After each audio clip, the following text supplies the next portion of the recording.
Alright guys, so here's the review of the Wicked Watch Pearl Diver. So this is actually going to be launching on Kickstarter in March sometime. Not sure of the exact date at the moment. If I do find out, I'll either add it in the description or pin a comment or something.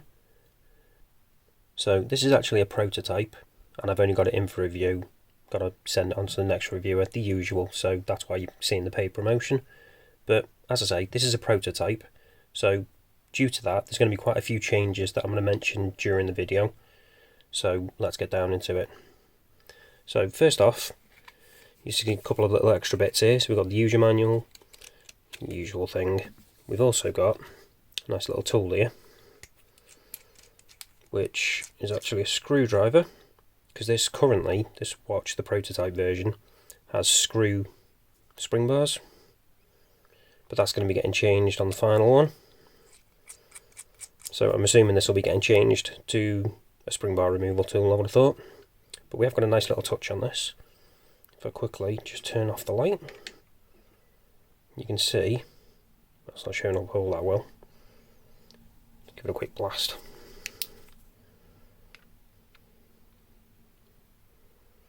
That is actually loomed on the end there, which is a nice little touch with the Wicked logo. And also, if I move them out of the way, we've also got it on this as well. Again, really cool. And this is pretty much emphasising what this watch is going to be all about. So if I turn this light back on, I'll show you that in a minute. So another quick change that's going to be mentioned straight away is this watch roll. So currently, as you can see, this is a black one. It's going to be getting changed to a brown leather one, and it's going to be made slightly bigger as well. I'll leave pictures on screen of what it's going to look like. So you'll also get in here a few bits and pieces. So you've got the international warranty. Obviously, because this is a prototype and a review piece, it's not signed. We get a nice metal warranty card with the design of the watch on it. Nice touch, and as you can see, designed in Basel. So this is actually Swiss designed. And then we've got some other bits and pieces in here. Little QC thing. But then this is the important one. Next generation Lume. So this is a brief description of why this is next generation Lume. So I'll leave that on there quickly, let you read that. But we'll go into more detail as I get into that later on in the review. So you'll also get in here, this won't come with the watch, this will be a stretch goal on the Kickstarter, is this NATO strap, which has actually got the bronze hardware on it, which will match the watch as well, which you'll see in a second, and it's also branded with the logo and the name. It's really nice. I've not actually worn it too much, but I'll explain that as we go on. So now, as for the watch itself,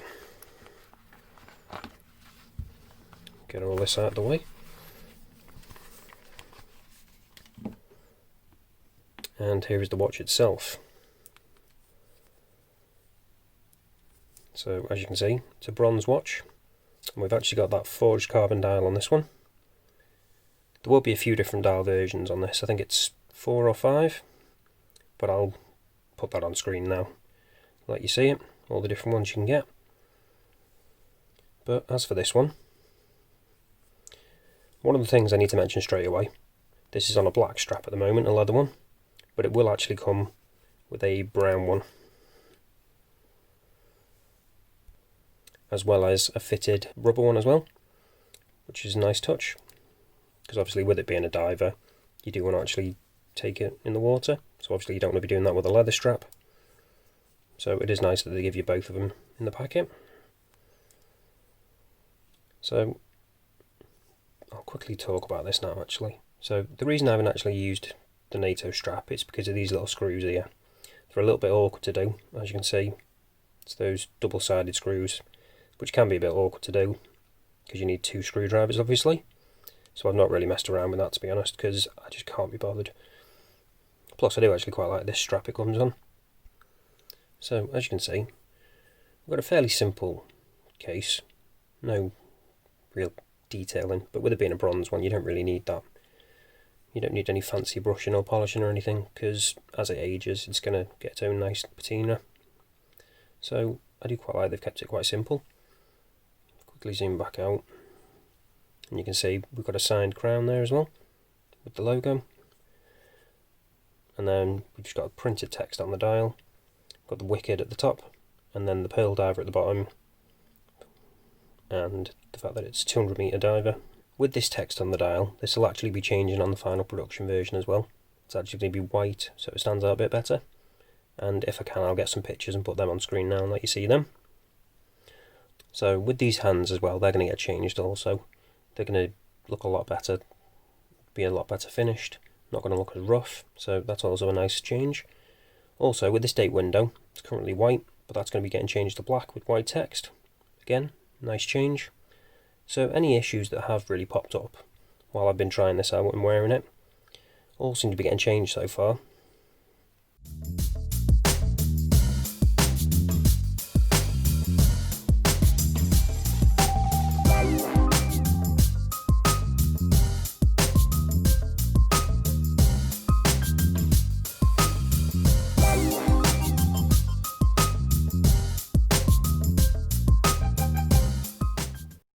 So let's quickly try out this bezel action. So it's 120 clip bezel, and it is rock solid. Absolutely no playback with that at all.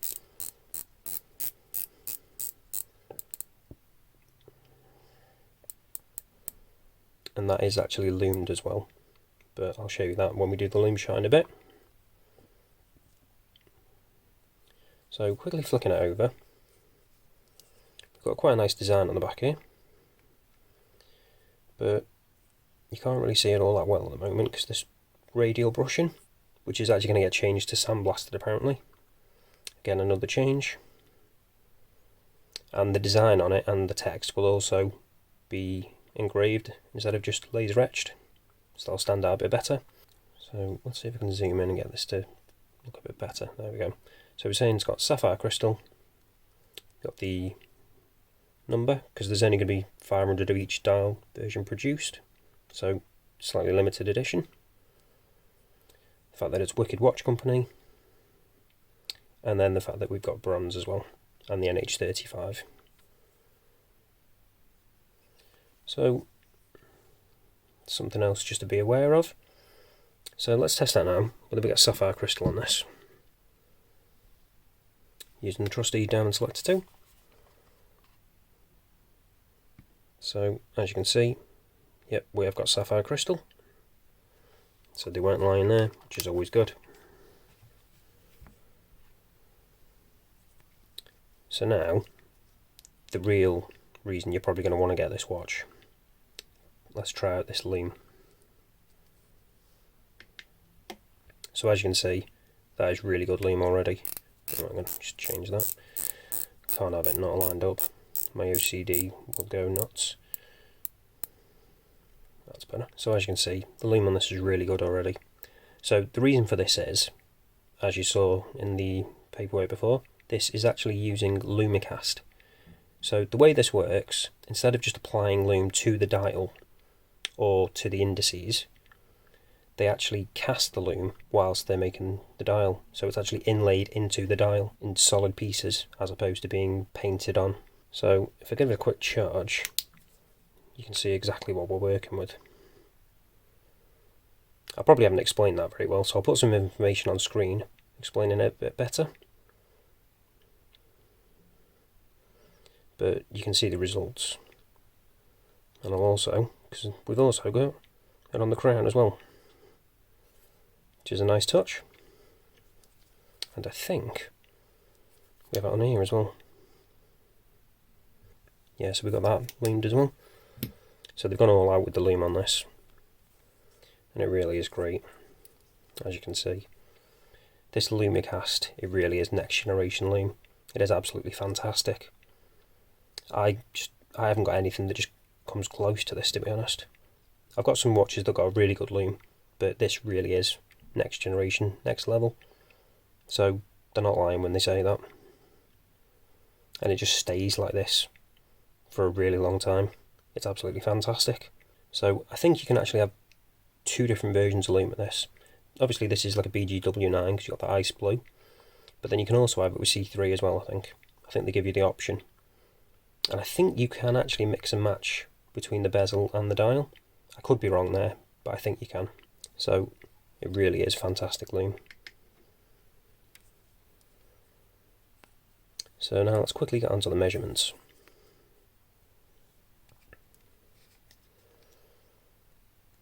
So we've got a thickness of 14mm, diameter 40mm, lug width of 22mm, and a really nice compact lug to lug of just under 46. So it does wear really nice on wrist, which I will show you in a second. But before I do, you're probably wondering, how much does this watch cost? So the early bird special on Kickstarter when it first launches will be around $215.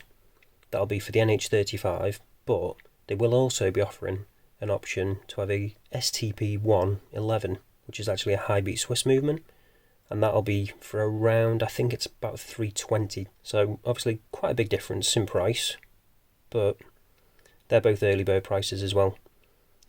When it comes to the retail ones, they're probably going to be like almost double that kind of price. So if you do want to pick one of these up, you definitely want to be doing it on the Kickstarter. So something to bear in mind. But now let's show you what it's like on wrist. This is what it looks like on my 7-inch wrist.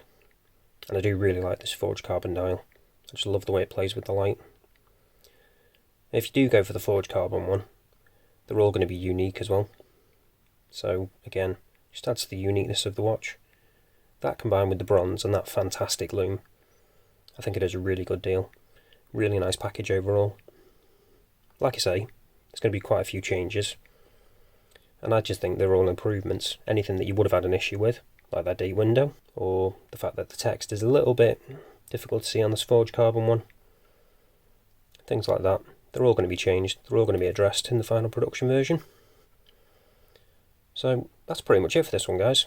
Thanks for watching, and I'll see you in the next one.